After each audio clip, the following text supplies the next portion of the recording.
Antes de irmos para o vídeo, não se esqueça de se inscrever no canal e ativar as notificações. Livro do profeta Ageu, capítulo 2. Vamos ler a partir do verso 1, verso 1. Ageu, capítulo 2, a partir do verso 10. Verso 10, vamos lá.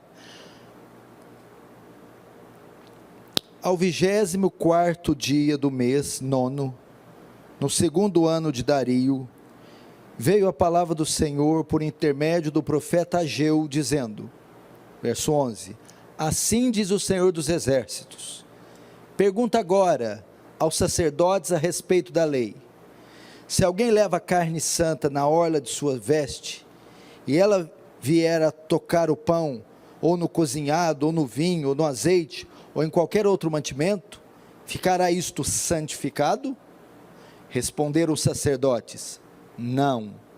Então perguntou Ageu, e se alguém que se tenha tornado impuro pelo contato com um corpo morto, tocar em alguma destas coisas, ficará ela imunda? Responderam os sacerdotes, ficará imunda. Então prosseguiu Ageu, assim é este povo, e assim esta nação perante mim, diz o Senhor. Assim é toda a obra das suas mãos, e o que ali oferecem, tudo é imundo. Agora, pois, considerai tudo o que está acontecendo desde aquele dia, antes de poderdes pordes pedra sobre pedra no templo do Senhor. Antes daquele tempo, alguém vinha a um monte de 20 medidas, e havia somente 10. Vinham largar para tirar 50, e havia somente 20.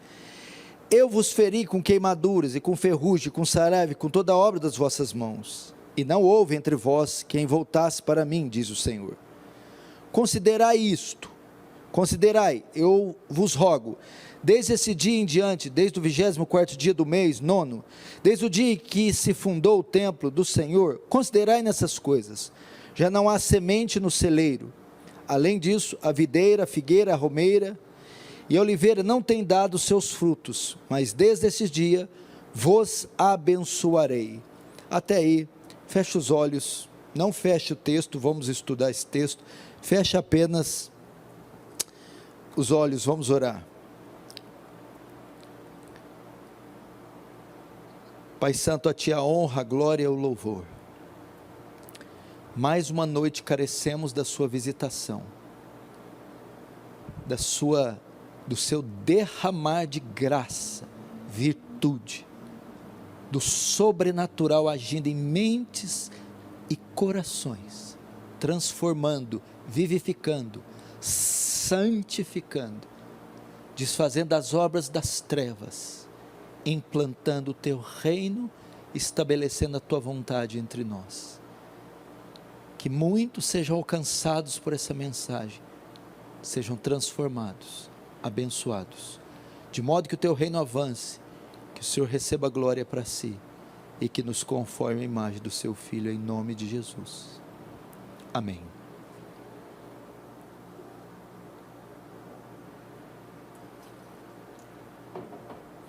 Irmãos,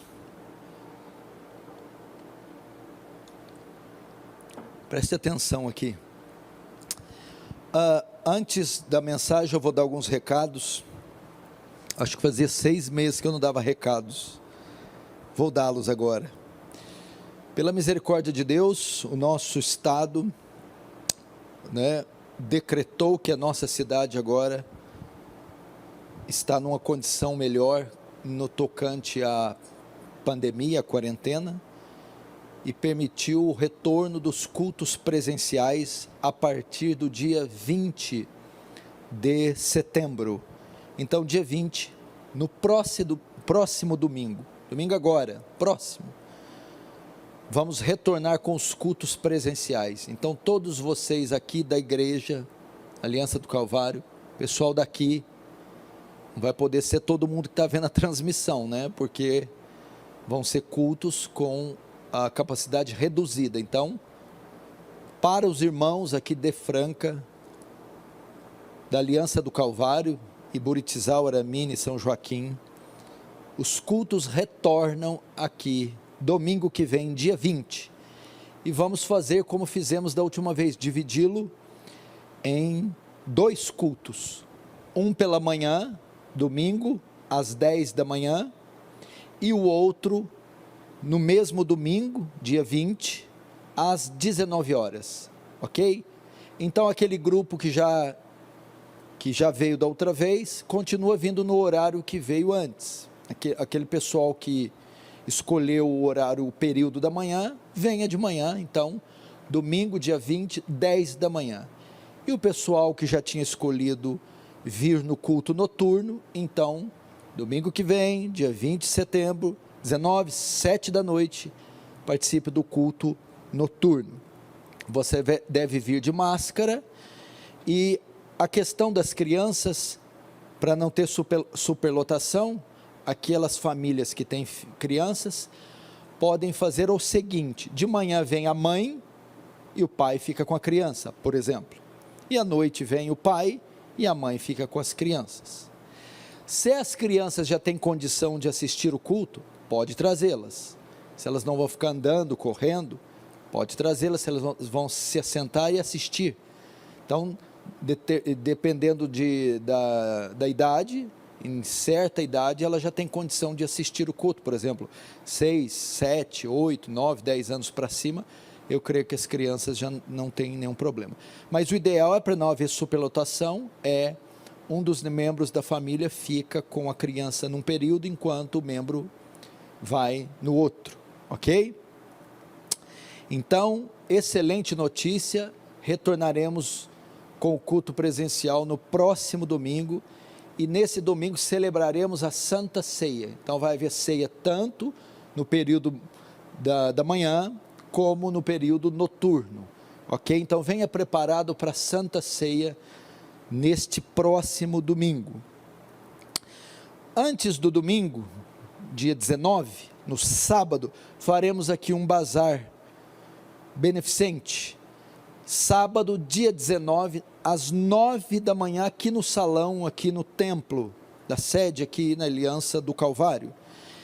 E para esse bazar ser realizado com sucesso, o que a gente vai precisar? Durante a semana, essa semana agora, você que tem alguma roupa, algum objeto que esteja em boas condições, venha doar aqui, ok? Nós aceitamos a sua doação.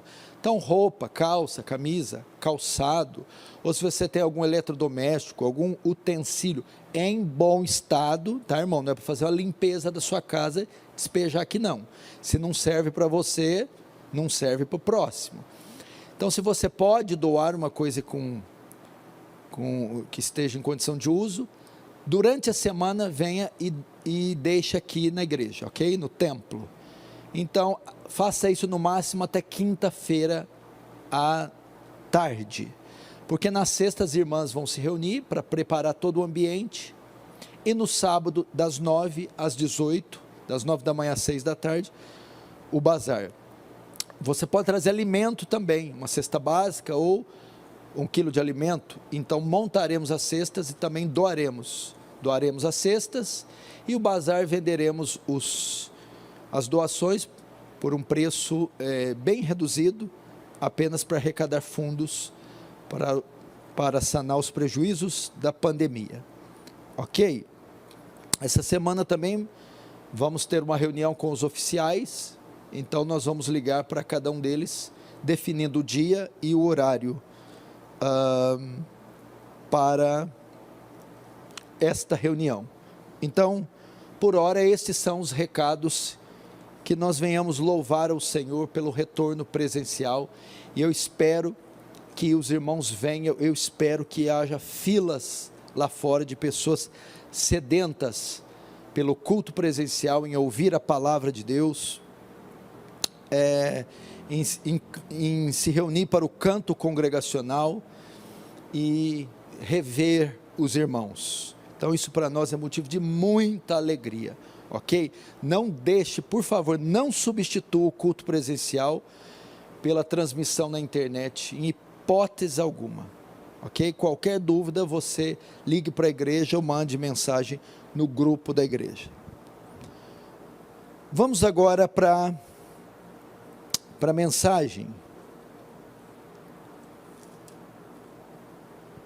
Você sabe que aqui nos domingos nós estamos fazendo aqui a exposição do livro do profeta Ageu, o profeta do pós-exílio, do pós-cativeiro babilônico. E nós estamos fazendo a exposição sobre o tema da igreja no pós-pandemia. A igreja no pós-pandemia. Assim como a mensagem foi dirigida a um povo no pós-cativeiro, nós também estamos dirigindo a mesma mensagem para um povo que veio do pós-pandemia, do pós-quarentena. Então há muitas semelhanças entre o que estava acontecendo com Judá na época do pós-exílio, com o que está acontecendo com a igreja agora, no final da quarentena, né? No término da pandemia. Claro que tem muita coisa pela frente, há muitos desdobramentos nessa misteriosa, sinistra pandemia do coronavírus, mas nós estamos começando a enxergar o final, né, desta pandemia. Então o livro traz para nós lições de como a igreja deve se portar, quais as prioridades da igreja, o que a igreja deve fazer depois de 4, 5, 6 meses de confinamento, ou 6 meses sem o culto presencial, sem se reunir congregacionalmente para adorar a Deus. Então nós entendemos que o livro todo de Ageu pode se resumir na prioridade que tem a vontade de Deus. O livro todo se resume basicamente que a vontade de Deus, a lei de Deus, a pessoa de Deus, o reino de Deus tem prioridade na vida do povo de Deus, tem prioridade nos projetos do povo de Deus. Então a nossa prioridade no pós-pandemia é restabelecer o culto público, restabelecer o evangelismo, restabelecer as atividades no tocante ao avanço do reino de Deus. E eu dividi o livro em 5 mensagens. Hoje nós iremos para a 4ª mensagem. A primeira mensagem, que está no capítulo 1, que vai do verso 1 ao 11, Ageu exorta o povo a deixar as casas aplainadas e reconstruir a casa de Deus que estava deserta. Então, a primeira mensagem consiste em mostrar que a nossa prioridade no pós-pandemia é o reino de Deus. A segunda mensagem mostra a resposta que o povo dá ante a exortação do profeta, que está no capítulo 1, que vão dos versos 12 ao 15. O povo então dá uma resposta positiva, atende ao chamado de Deus para a reconstrução, e de forma unânime, todos se reúnem, o governo, a parte civil, religiosa e a nação, para a reconstrução. A terceira mensagem, que está no capítulo 2, que vai do verso 1 ao 9, consiste em Deus prometer que, conquanto eles obedeçam, a presença de Deus estará com eles, para que a reconstrução seja um sucesso. Da mesma forma, quando respondemos positivamente ao chamado de Deus, nessa pós-pandemia, dar prioridade em restabelecer o culto público, em fazer a vontade de Deus, dar prioridade nas coisas, dar prioridade no tocante às coisas concernentes ao reino de Deus, então teremos a presença favorável de Deus ao nosso lado. Agora, na 4ª mensagem, Deus requer que o povo o sirva, que o povo trabalhe nessa reconstrução com pureza de coração, com pureza, com inteireza e pureza de coração. Isso está registrado no capítulo 2, que vai do verso 10 ao verso 19. Então, nisso consiste a minha 4ª mensagem dentro do livro de Ageu, que tem como tema principal a igreja no pós-pandemia. A quarta mensagem consiste em cuidado com a religiosidade. Cuidado com a religiosidade. Nessa volta ao culto público, ao culto presencial, nesse retorno às suas atividades congregacionais, espirituais, devocionais, nesse retorno à vida da igreja, muito cuidado com a religiosidade. O que estava acontecendo aqui? Porque o profeta, nessa quarta mensagem, ele adverte ao povo com relação à religiosidade. O que estava acontecendo aqui? Você sabe que quando eles voltam do cativeiro, eles lançam as bases do templo, eles lançam os alicerces do templo, e refazem o altar. Então eles deixam o templo somente nas bases com o altar, e se voltam, pegam seus recursos, seu tempo, as suas forças, e se voltam para os seus interesses pessoais, na figura das suas casas apaineladas. Só que o que ocorria? Já tendo lançado os alicerces, e tendo reconstruído o altar, eles não esperaram concluir o templo, para oferecer sacrifícios, ou para iniciar os primeiros cultos.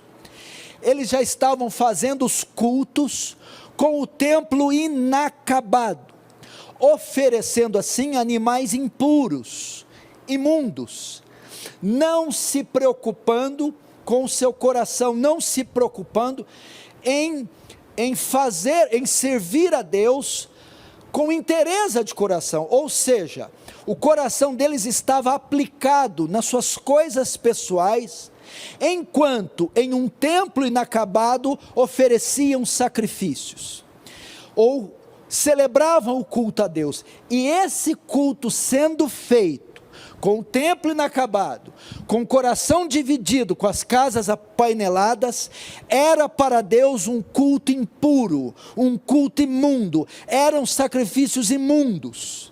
Então, o tema central aqui, o que Deus está querendo dizer é que Ele não pode aceitar o culto de vocês, Judá, enquanto vocês estiverem com o coração dividido. Essa é a ideia. Não adianta retornar, não adianta fazer, se o coração de vocês não está nisso. Deus está repreendendo a religiosidade de Judá, a religiosidade litúrgica. Cultuar a Deus é mais que um ritual, é mais que obedecer preceitos externos, é mais que apenas seguir o rito. Cultuar a Deus é com o corpo e a alma. Cultuar a Deus é com interesse de coração. É isso que ele estava repreendendo o povo. Da mesma maneira, para nós que estamos retornando, da mesma maneira para nós que temos o nosso horário específico de leitura bíblica devocional, da mesma maneira que nós temos horário, eu penso que temos, para nossa oração particular, individual, secreta, da mesma maneira que nós participamos da Santa Ceia, do culto público, do cântico congregacional, das atividades que agora retornam, temos que tomar cuidado para não ser apenas um retorno religioso, litúrgico.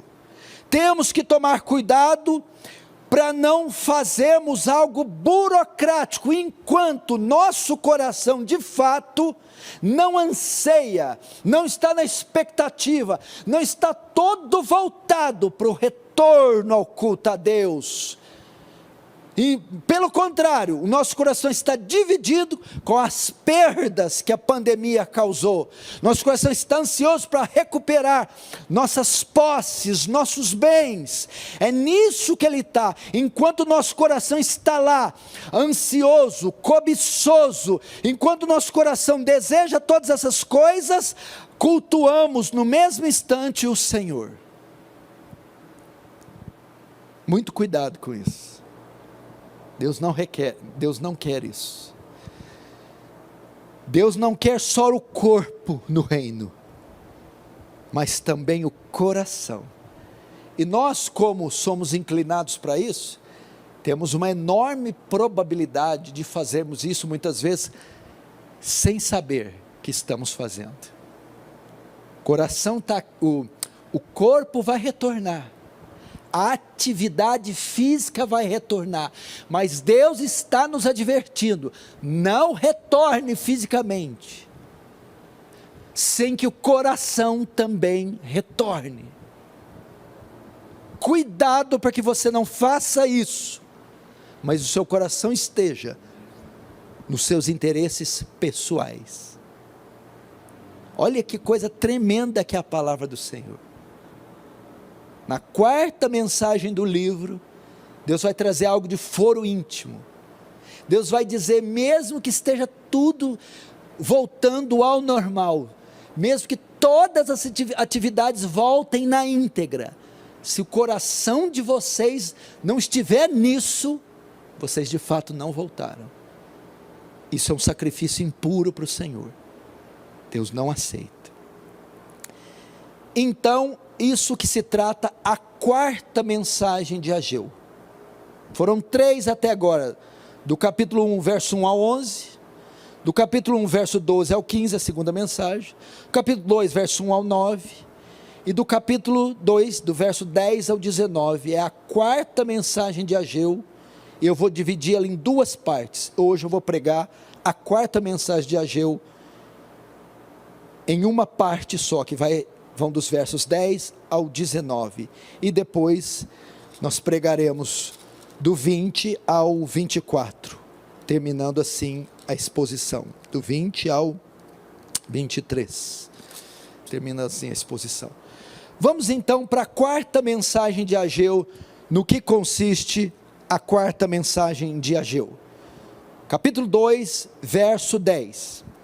Ao 24º dia do mês 9, no 2º ano de Dario, veio a palavra do Senhor por intermédio do profeta Ageu, dizendo, veja só, a quarta mensagem tem no verso 10 o registro datado de quando aconteceu. Ela veio, a quarta mensagem de Deus para o povo, veio a Ageu no dia 18 de dezembro de 520 a.C.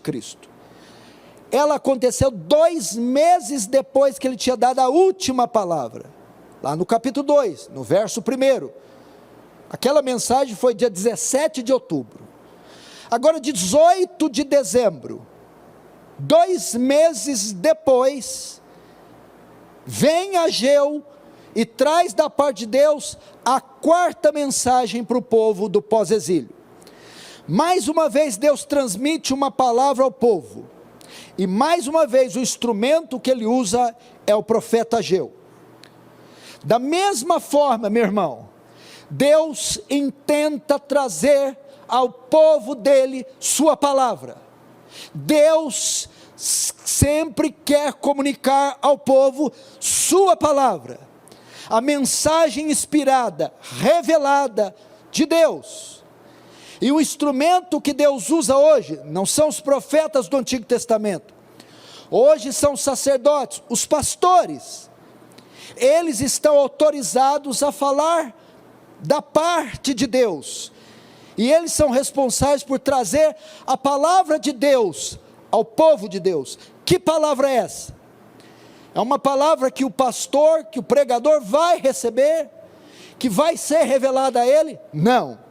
É a palavra que já foi revelada, que o pregador já recebeu.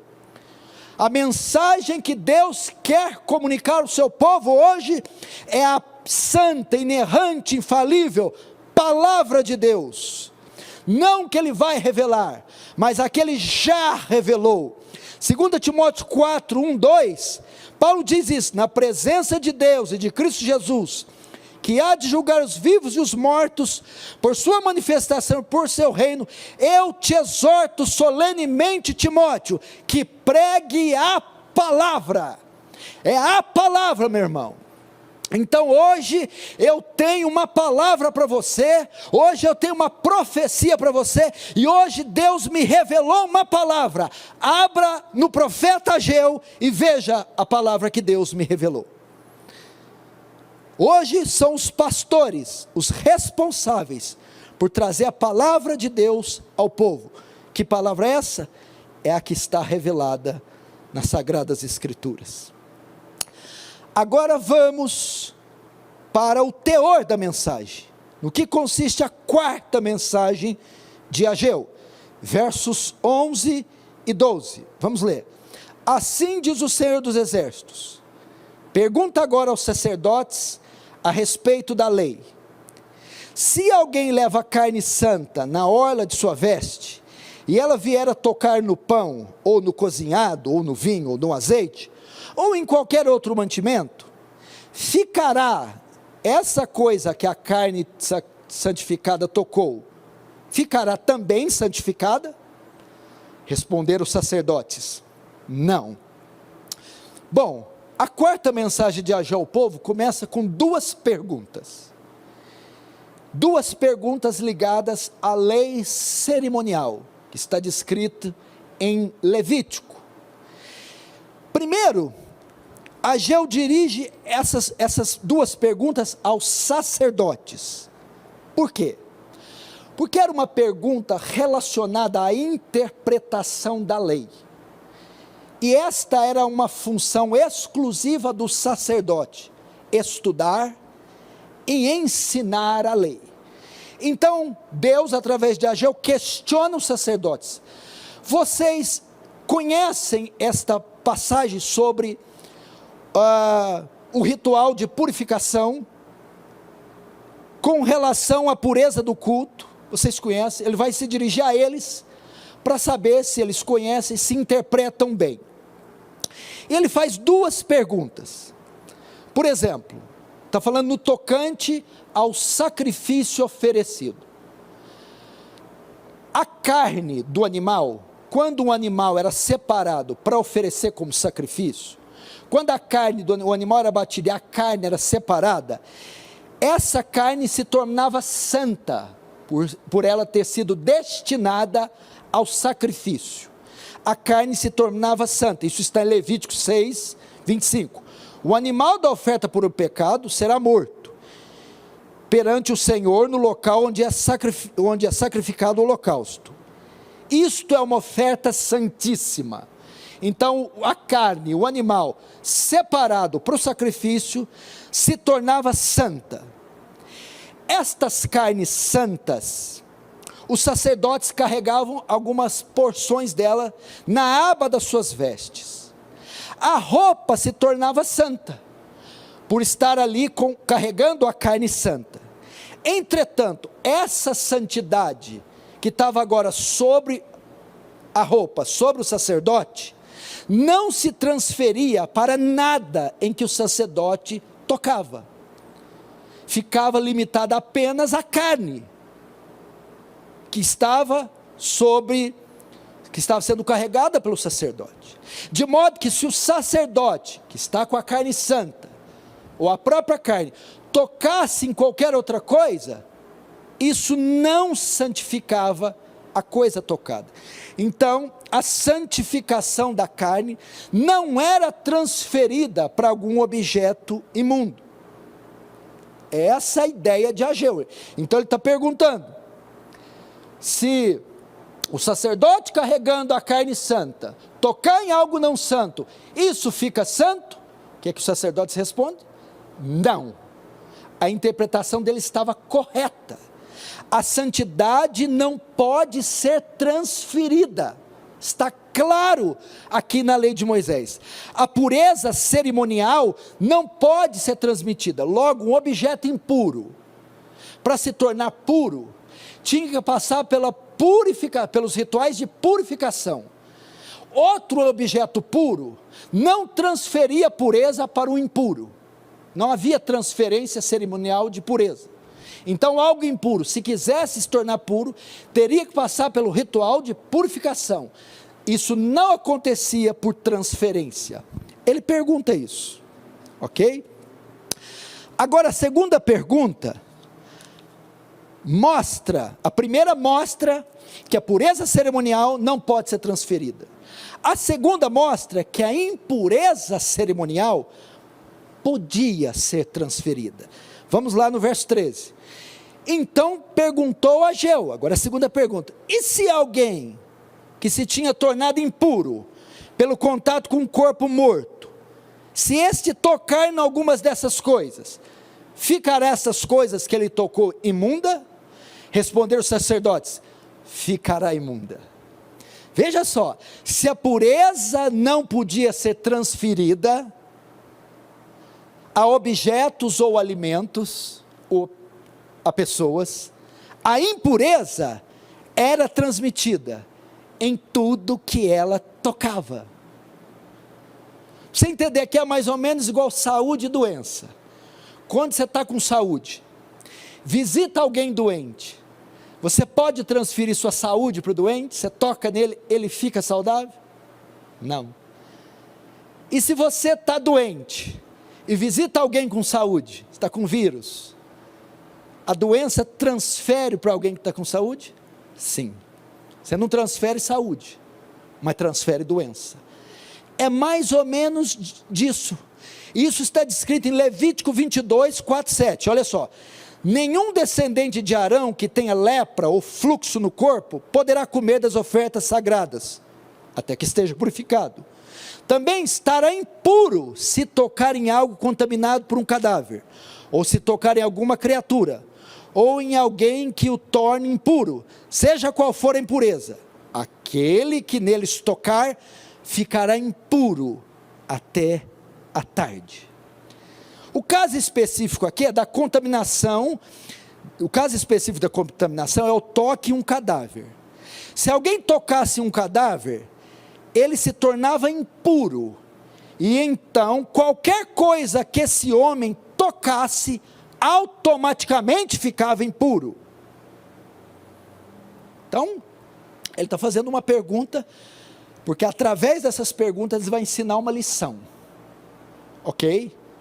Então está fazendo duas perguntas relacionadas aos rituais de purificação, e as perguntas são para mostrar: olha, pureza não se transfere, impureza se transfere. Como os sacerdotes respondem às duas perguntas? Corretamente. Se alguém santo tocar em algo impuro, aquela santidade é transferida? Não. Pega a carne, quando a carne é separada do sacrifício, ela se torna santa. Se a carne estiver com o sacerdote está santo, ele pode tocar em outras coisas, elas se santificarão? Não. E se alguém estiver impuro por ter tocado o cadáver, e tocar em todas essas coisas, alimento, azeite, isso fica impuro? Fica. Os sacerdotes responderam corretamente, com precisão, as perguntas feitas por Deus, com o enfático não, pureza não se transfere, e com o enfático sim, impureza se transfere. Mas apesar de terem respondido corretamente, não perceberam que era exatamente o que eles estavam fazendo. Era exatamente isso que Judá estava fazendo. Se não, vejamos o verso 14. Veja só: então prosseguiu Ageu: assim é este povo, e assim é esta nação perante mim, diz o Senhor. Assim é toda a obra das suas mãos, e o que ali oferecem, tudo é imundo. Depois de fazer uma pergunta para pegar os sacerdotes, vocês conseguem responder, mas não conseguem perceber que estão fazendo exatamente o que acabaram de declarar. Quando Ageu começa a exortar o povo na sua quarta mensagem, era em razão do quê?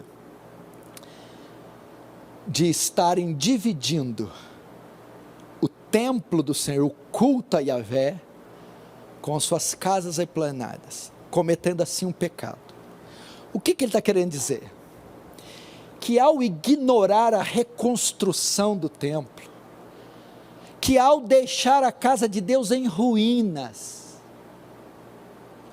e que mesmo não reconstruindo, tem a cara de pau de oferecer sacrifício, é a mesma coisa que a gente voltar aqui para o culto sem teto, sem som, com chuva, sem energia elétrica, e pegar todos os recursos da igreja, e gastar pessoalmente, e ainda assim obrigar a congregação a vir, debaixo de frio, de chuva, sem microfone, sem luz, a cultuar.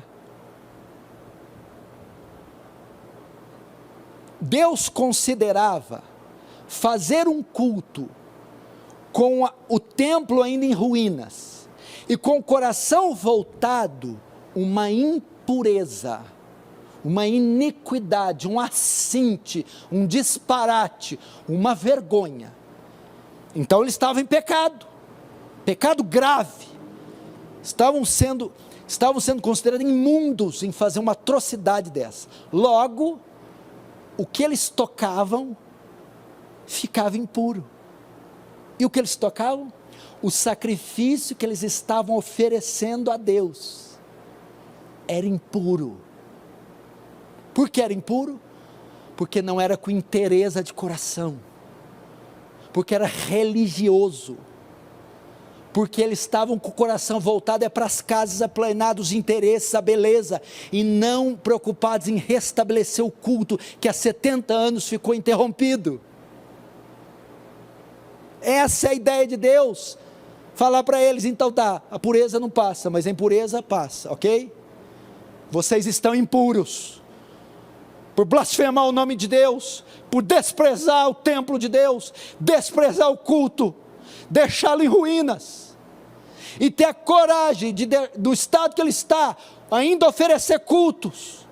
Este culto que vocês oferecem, que se baseia em sacrifícios, é impuro.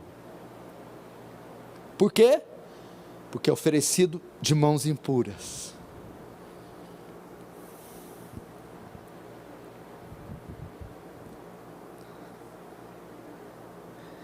Por que era impuro? Porque não partiu de um coração sincero, arrependido, quebrantado. Era apenas liturgia, religiosidade. Irmãos, Deus está nos divertindo, não só agora no pós-pandemia, mas no cuidado com a religiosidade. A liturgia estava correta, mas o interior não, o interior estava sujo, imundo pelo pecado. Eles voltaram fisicamente, mas o coração estava no mundo, e eles transferiram isso para o culto. Cuidado, irmãos, para não incorrermos no mesmo erro. Mateus 15:7, Jesus disse: hipócritas, bem profetizou Isaías a vosso respeito, dizendo: esse povo me honra com os lábios, mas o seu coração está longe de mim. Temos que tomar cuidado para que o culto público, na nossa rotina, não seja só um protocolo, uma atividade entediante que nós somos obrigados a fazer no final da semana, ao invés de ser o grande evento da nossa semana, o grande evento da nossa vida, a feira da alma, o encontro com o Criador e a criatura, o regozijo, o júbilo da alma.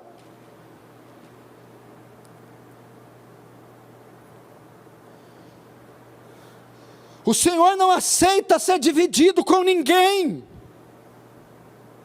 Lembra quando ele repreendeu o rei Amazias? E o rei Amazias serviu o Senhor, mas não foi com inteireza de coração.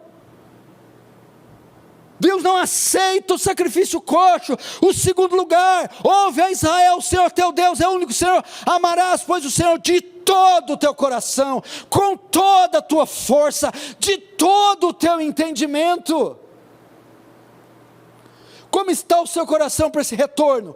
Como está o seu coração quando abre a Bíblia e lê? Como está o seu coração quando entra no quarto, fecha a porta e tem seu momento de oração secreta? Como está o seu coração para rever os santos? Como está para o culto público? Ele está ansiando, pulsando, ele está, meu irmão, contando as horas, os minutos, os segundos? Ou somente a carcaça retornará?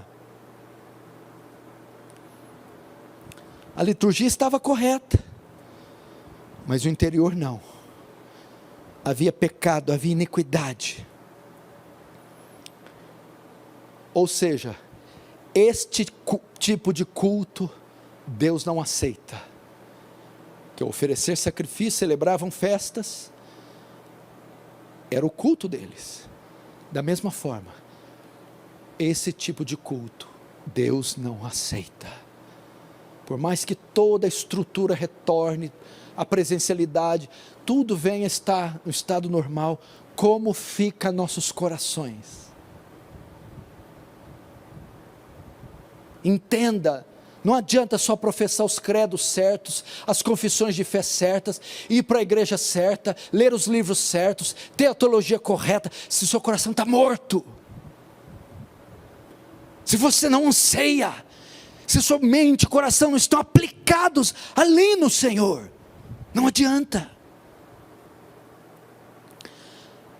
Depois que Deus faz essas perguntas retóricas, e através delas pega-os de surpresa, agora Deus os chama para uma autoanálise. Deus os chama para uma autoanálise, verso 15. Agora, pois, considerai tudo o que está acontecendo desde aquele dia, antes de pordes pedra sobre pedra no templo. Veja só para vocês entenderem. Ageu, esta profecia, não significa que eles estavam fazendo isso nesse exato momento. Se você ler o capítulo 1, os versos de 1 a 15, eles estavam nesse estado, foram repreendidos por Ageu, e todos se reuniram e voltaram para a reconstrução. Ageu aqui na quarta mensagem, ele traz à memória a condição deles, antes da primeira profecia, antes de Ageu chegar, era esta condição, e eles ficaram 16 anos depois do exílio, desse jeito, cuidando das casas aplaneladas, e só aquele esqueletinho no templo e o altar oferecendo culto. Como Ageu está retornando, está exortando eles deixarem as casas e voltarem, Ageu relembra eles da condição do coração, para que não incorram no mesmo erro de voltarem, mas não voltarem com inteireza de coração. E o verso 15, ele chama eles para uma reflexão. Agora, pois, considerai tudo o que está acontecendo desde aquele dia. Considerai o estado de Judá, a condição de vocês, depois que vocês voltaram do exílio, deixaram a casa do Senhor, para se voltar às casas aplainadas, veja o que se tornou a vida de vocês, veja os resultados desse pecado, veja como é a vida de um homem, uma mulher que não dá prioridade no reino de Deus, que não dá prioridade em fazer a vontade de Deus. Reflitam sobre o resultado que tamanho pecado trouxe a vocês. Isso que Ageu está dizendo, consertem isso antes de prosseguirem na obra, apliquem vossos corações primeiro na causa, antes de voltar ao trabalho da causa. Se arrependam dos pecados, se arrependam da imundície, Se arrependam, ou seja, agora vocês passam por um ritual de purificação, porque tudo que vocês tocam se torna imundo, e o culto de vocês se torna imundo. Como o culto vai voltar a ser puro? Quando vocês se purificarem. Como vocês vão se purificarem? Deixando aquilo que os tornou imundo. E o que os tornou imundo? Dividir o culto de Yahvé com as casas aplainadas. Desprezo pela obra, desprezo pelo templo, desprezo pelo culto, desprezo pelo altar, e um coração mundano, voltado para a vida material. Então o Senhor está dizendo, se arrependam, e deixe as casas aplainadas, e tire aquilo do coração que divide, que compete com o Senhor, para que assim o vosso culto seja aceito. O Senhor também nos chama para uma análise, uma autoavaliação. Considera a sua vida. Agora, pois, considerai tudo o que está acontecendo desde aquele dia.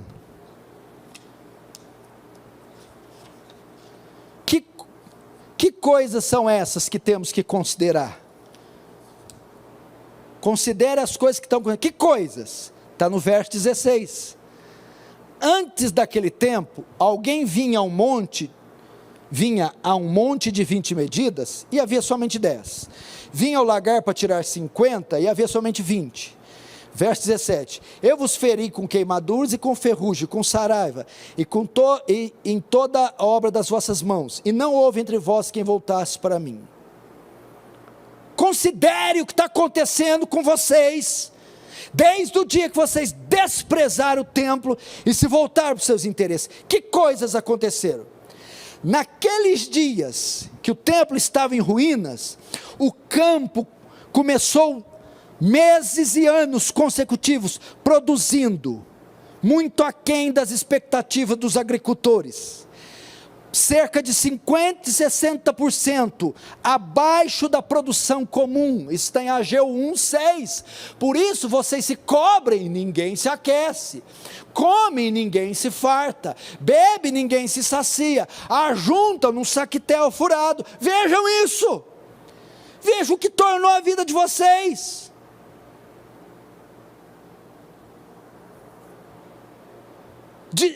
Prejuízo, vocês não chegam em lugar nenhum, não alcançam, não rompem, não triunfam, ficam tocando de roda. Por quê? Consequência de me servir com o coração dividido, consequência de um culto imundo, consequência de não aplicar o coração, mesmo que o culto, a liturgia estava sendo celebrado.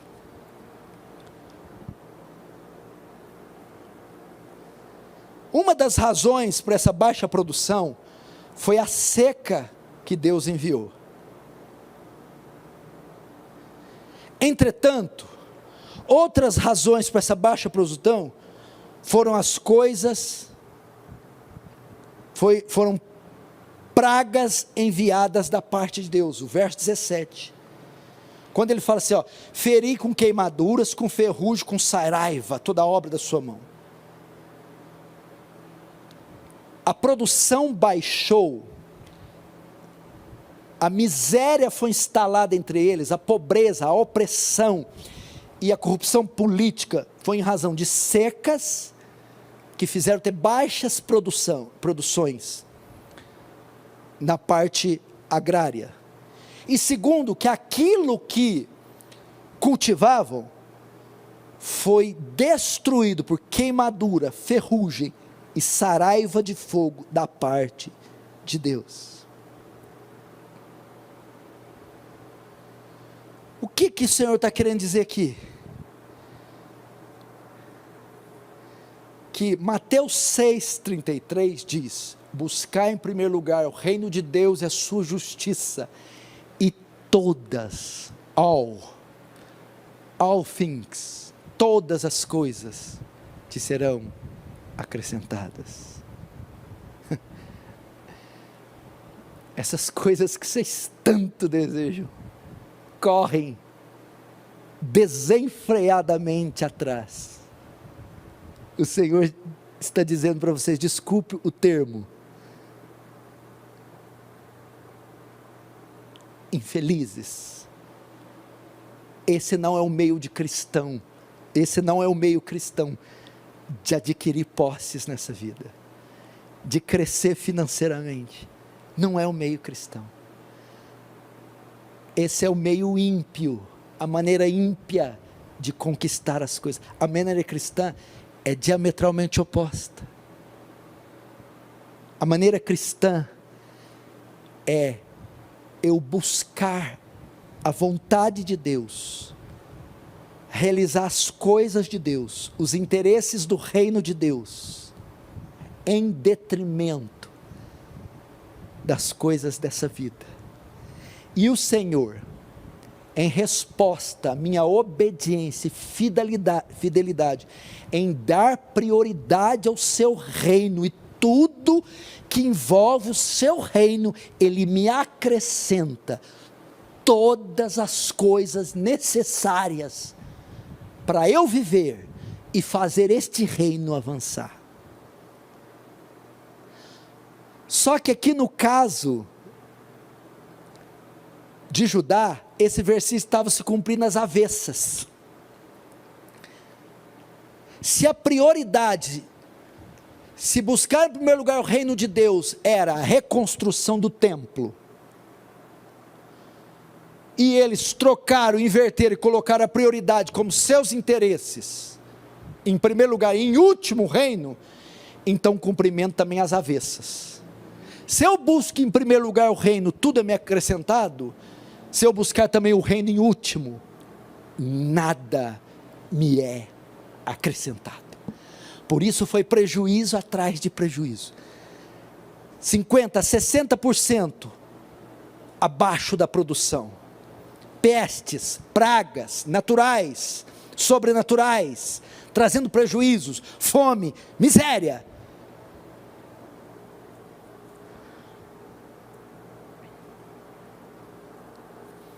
Impressionante como está cheio de crentes assim. Você já viu? Eles não têm tempo para ler a Bíblia, não têm tempo para orar, para fazer culto doméstico com os filhos e a esposa, não tem tempo para evangelizar, não tem tempo para o culto presencial, vem uma vez por semana ou duas, vem uma vez a cada 15 dias no domingo. Por que eles não vêm? Estão ocupados. Precisam tratar de coisas mais importantes, como se estabelecer profissional, financeiramente nesse mundo. Então estão atrás de cursos, negócios, vendas, compras, viagens, empreendimentos. Mas você já notou uma coisa? Eles nunca conseguem nada, porque o nosso Deus não é um Deus que aceita tal desprezo e não faz nada. Eles vivem correndo desenfreadamente atrás de dinheiro, de conquistas. Invariavelmente eles estão sem nada. Por quê? Porque é o cumprimento de Mateus 6,33 às avessas. Mas dá certo com o ímpio, pastor? Exatamente. Esse é o estilo ímpio de conquistar. Para nós que passamos pelo novo nascimento, ingressamos no reino, temos outro princípio de conquistar as coisas, é a prioridade no reino. E ainda há um resultado aqui, a frase final 17, e não houve entre vós quem voltasse para mim, diz o Senhor. Usualmente tais tragédias produzem arrependimento no povo, fome, peste, exército, guerra, sempre quando Israel era açoitada, isso levava o povo a se arrepender. Usualmente, tais tragédias produzem isso. Não foi esse o caso de Judá. O texto diz, não houve entre vós quem voltasse para mim. 16 anos tendo prejuízo, apanhando, sendo humilhado, passando fome, opressão e miséria. Não se arrependeram. Existem alguns entre nós assim também. Está todo mundo vendo que está quebrando a cara, fazendo negócio errado atrás de outro, escandalizando a obra, a causa, caindo, indo de mal a pior, mas esse cristão não reconhece o seu erro, não se volta para Deus com arrependimento, se tornam pessoas obstinadas e cegas, empedernidas de coração, duras a qualquer repreensão, e continuam indo de mal a pior. O homem que muitas vezes é repreendido, endurece a cerviz, e será quebrantado sem que haja cura. Cuidado com isso. Agora, fim. A última mensagem de Deus ao povo.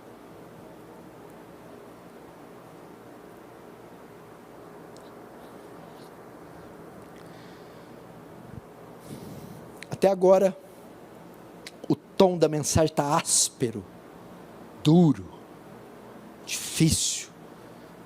O Senhor está austero aqui com o povo. Mas veja, isso é antes deles começarem.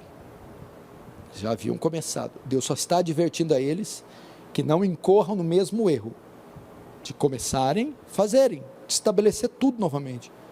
Porém, religiosamente, com mãos imundas, com o coração longe dele. O Senhor da mesma sorte está dizendo a você que está retornando no pós-pandemia, no pós-quarentena, para o universo cristão, para o culto presencial. Não faça isso sem inteireza de coração, burocraticamente, com o seu coração dividido com a feira da vaidade. Mas o Senhor aqui, na sua última palavra, vai demonstrar a sua misericórdia.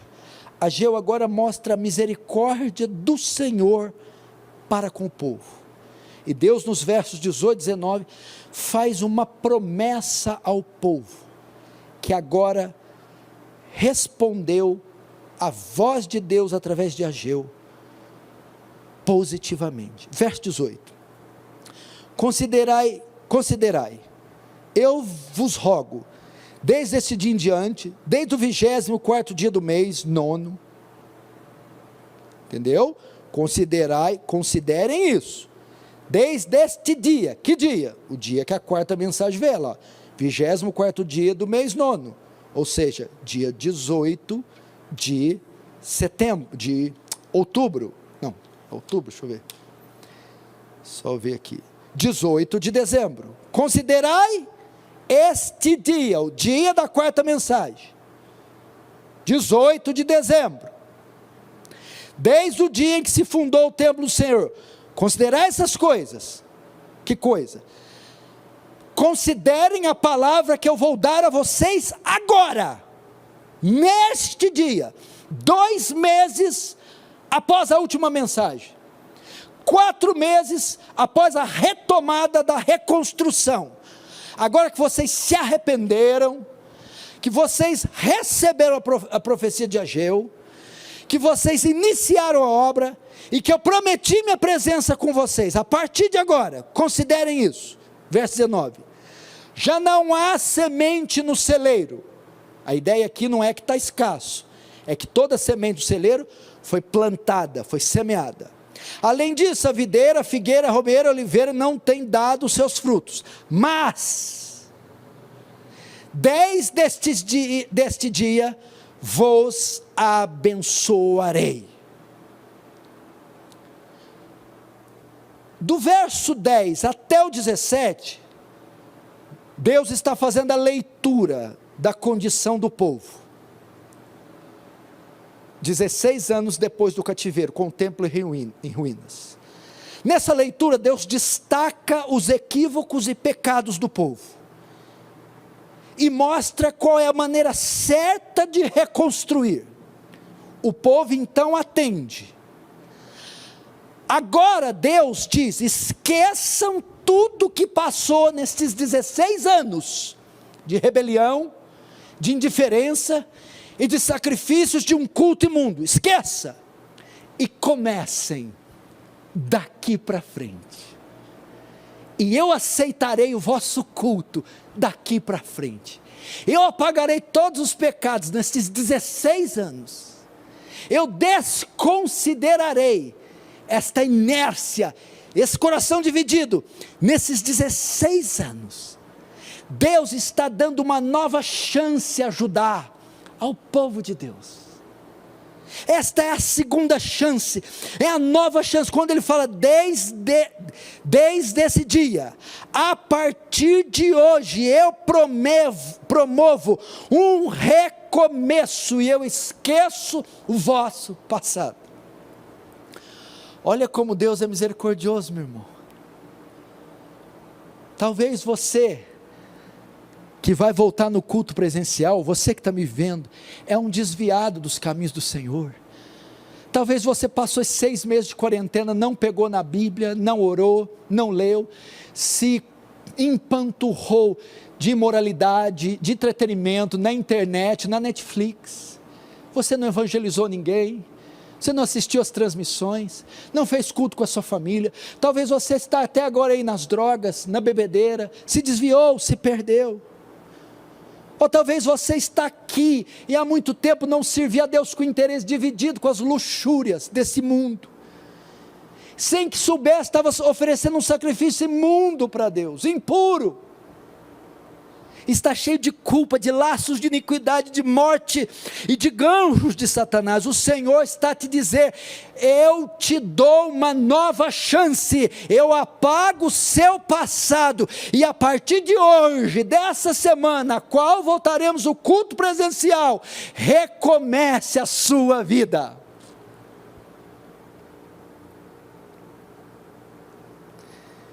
A partir de hoje, promova um recomeço, esqueça o seu passado.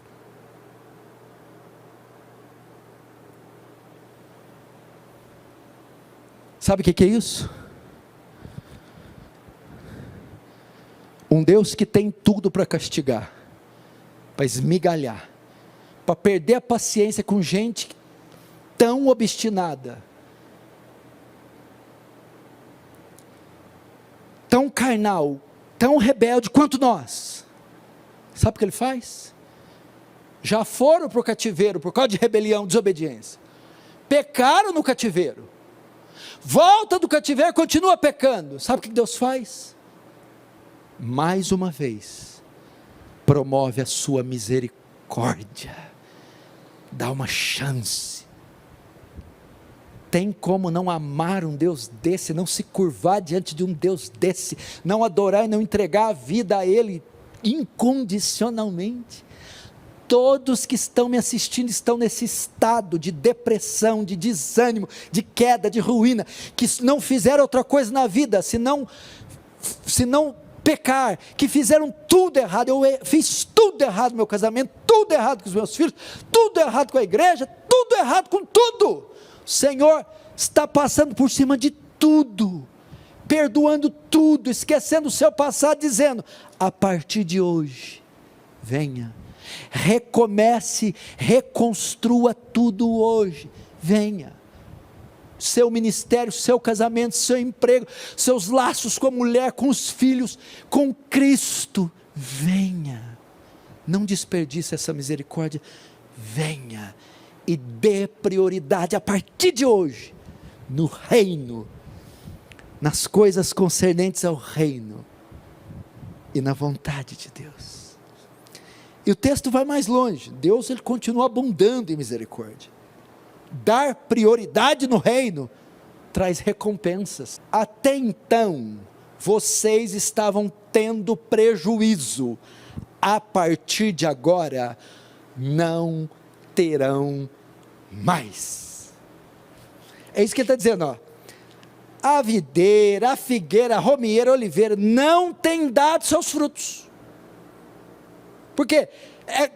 Tem sido queimadas por saraiva, tem sido consumida pela ferrugem, pela seca. Mas a partir de hoje, vocês voltarão a ter boas colheitas, boas safras, lucros. Dar prioridade ao reino de Deus traz bênçãos.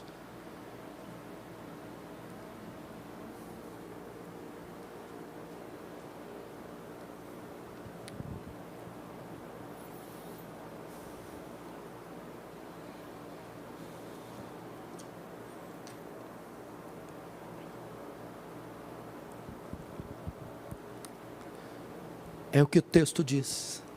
Se eu buscar em primeiro lugar o reino de Deus e a sua justiça, todas estas coisas que vocês perderam, que o fogo queimou, a ferrugem consumiu, a seca matou, novamente vos serão acrescentadas.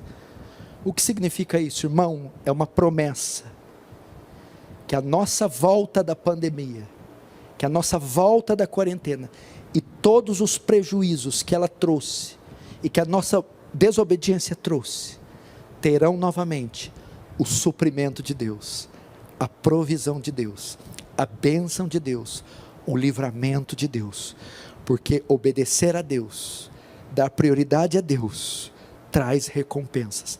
E eu termino dizendo a você que está todo estrupiado, volte, agarre-se em Cristo, o capitão da sua salvação, bata a continência para Ele, pergunte quais são suas ordens, e o obedeça irrestritamente, porque eu termino com essa promessa de Filipenses 4:19, que diz: o meu Deus, segundo as suas riquezas, suprirá todas as vossas necessidades, em glória, por Cristo Jesus.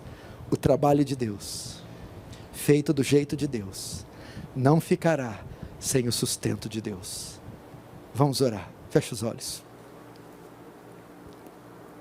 Querido Deus, dispõe nosso coração para temer somente a Ti, que não venhamos cavar cisternas rotas, que não retém água, enquanto desprezamos o manancial de águas vivas, o Senhor. Por que nossos olhos ficam tão fascinados por essas coisas? Por quê? Por que queremos tanto ser reconhecidos? Por que queremos tanto ter as melhores coisas? O melhor sofá, a melhor casa, a melhor grife, o melhor carro, a melhor comida, títulos, aplausos, elogios, conquistas. Por quê?